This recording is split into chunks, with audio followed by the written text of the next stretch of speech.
The Individuals with Disability Education Act, IDEA, was formed to protect the rights of children with disabilities and their parents.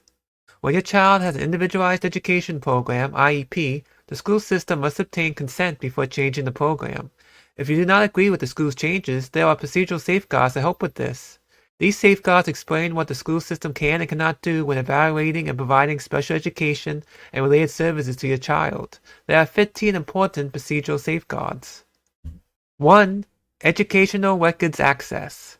Parents and/or legal guardians have the right to see, make copies of, and get an explanation of your child's educational records. FERPA, Family Educational Rights and Privacy Act, is the law that protects these rights. 2. Independent Educational Evaluation, IEE. Parents and/or legal guardians have the right to request an independent educational evaluation, which is an evaluation of your child's skills and needs by someone outside the school system. The IEE results must be considered by the school system, but the school is not required to accept the findings. 3. Parent participation.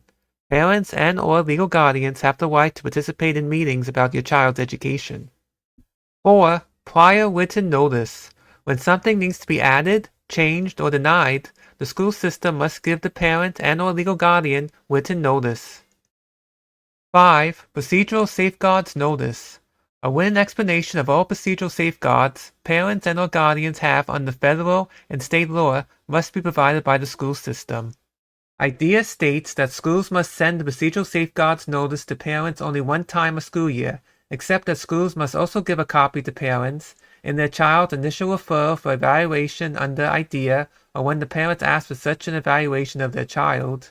The first time in the school year that a state complaint is filed and when the first due process complaint is received in the school year, in accordance with the discipline procedures, and when a parent requests a copy of the procedural safeguards notice. The local school district may also post a current copy of the procedural safeguards notice on its website if it has a website. 6. Understandable language. Notice and consent language must be understandable to the general public and must be provided in the family's native language, including Braille. 7. Confidentiality of information. The school system must protect your child's confidentiality. There are some exceptions that are noted in FERPA. 8. Informed consent or parental consent. The school system must inform the parent and/or legal guardian of the process when conducting an evaluation or providing special education services.